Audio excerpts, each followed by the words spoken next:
Olá pessoal, vamos para mais um vídeo aí no canal. Você que já é inscrito, dá uma checada aí na sua inscrição. Veja se o YouTube acabou não dando uma visitadinha no teu perfil, acabou te desinscrevendo aí, né? Enfim, como eu costumo falar aqui sempre, né? O YouTube anda de sacanagem aí, ok? Verifica o sininho das notificações. Você que está caindo de paraquedas, dê o seu like ou seu dislike conforme você achar melhor. Se inscreva aí no canal, porque não paga nada, gente, não paga nada, absolutamente nada, tá certo?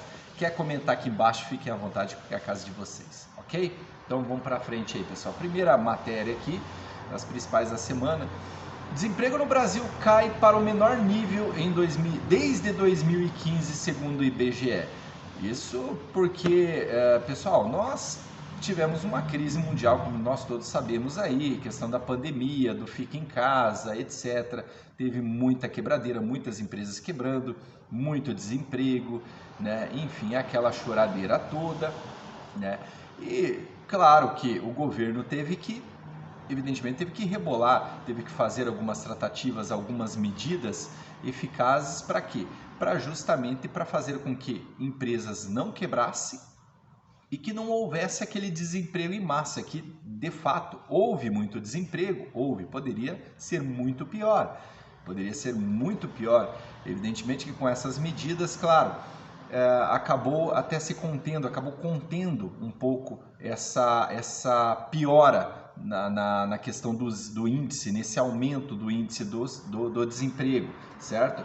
Enfim, e isso agora, claro, isso também se deve nessa questão aqui do primeiro trimestre, né, que ele caiu 10,5% de fevereiro a abril, né, segundo o IBGE, ele atingiu o menor nível para o trimestre desde 2015, quando o índice foi de 8,1%, ou seja, pessoal, em 2015 nós não tínhamos pandemia, nós não tivemos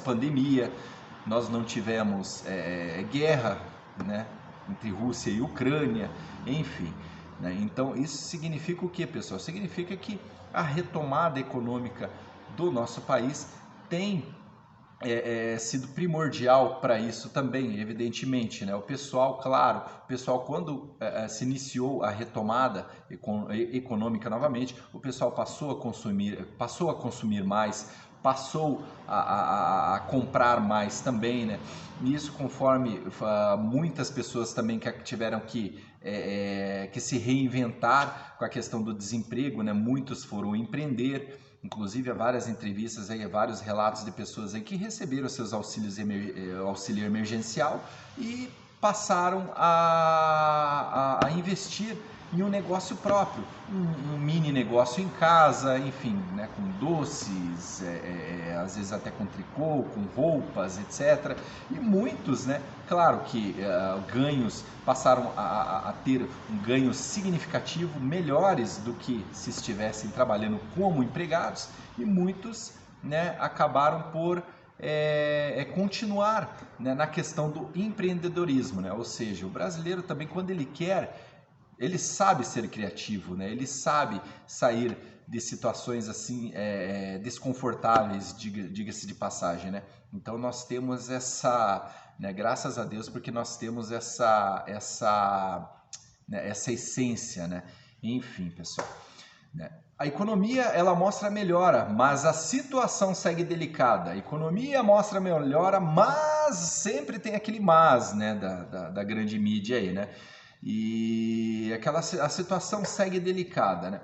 O cenário continua difícil, principalmente devido à persistência e disseminação das pressões inflacionárias. Ou seja, pessoal, claro que isso ainda vai perdurar durante um tempo, a questão da inflação, né? Não só no Brasil, mas no mundo inteiro, para se ter uma ideia. Né? O pessoal reclama da alta dos combustíveis, muita gente reclama, porque o governo não faz nada em relação... Não, como que o governo não faz nada? Você quer que o governo congele os preços dos combustíveis? Quer que o governo congele o preço dos alimentos? Então vamos ver o que está acontecendo lá na Argentina. Olha só, a crise do diesel. 26% dos caminhoneiros já esperam mais de 12 horas para abastecer na Argentina. Ou seja, pessoal, isso já é uma medida do governo argentino desde o ano passado para conter a crise, conter a inflação. O que o governo fez? Congelou os preços dos combustíveis, congelou o preço dos alimentos. Tanto é que hoje está faltando alimento nas prateleiras dos supermercados, está faltando combustíveis também. Muitos postos de combustíveis não aguentaram, arriaram, tiveram que fechar as portas. E muitos que estão à beira da falência. Ou seja, pessoal, esse negócio de congelamento de preços não funciona, nunca funcionou em lugar algum do mundo. Certo? E era o mesmo que queriam fazer aqui no Brasil também. Queriam que o governo congelasse os preços. Como que o governo vai congelar os preços? Sendo que vai ser pior. Vai ser muito pior. O que se deve fazer nesse caso? É se reinventar, é tentar cortar impostos, que foi o que o governo fez até então, cortando, zerando impostos federal. O que ferrou, na verdade, foram os governadores, que ao invés de fazerem o mesmo, não, o que fizeram? Aumentaram os ICMS sobre os combustíveis e sobre vários outros tipos aí de produtos alimentícios, etc. Enfim, né? Tanto é que nós podemos ver aí não só a questão do preço líquido de cada produto, do combustível, enfim, mas a questão do ICMS também, que vem pesando gradativamente, vem pesando e muito, certo? Se os governadores eles contribuíssem para isso, evidentemente nós teríamos um pequeno alívio, né? Teríamos um pequeno alívio aí, tá certo, gente? Então, para vocês terem uma ideia, pessoal, o Brasil, ele está caminhando, ele está se destacando em vista de muitos países aí no redor do globo, né? O Brasil é o país que mais se destaca, para se ter uma ideia, né? No cenário econômico aí principalmente, né? Então o Brasil ele vem tendo uma melhora, vem tendo uma recuperação muito boa, né? E esperamos continuar dessa forma. Agora, você já pensou se estivéssemos um governo tipo o PT, por exemplo, se tivesse um Haddad na presidência da República, como que o país não estaria?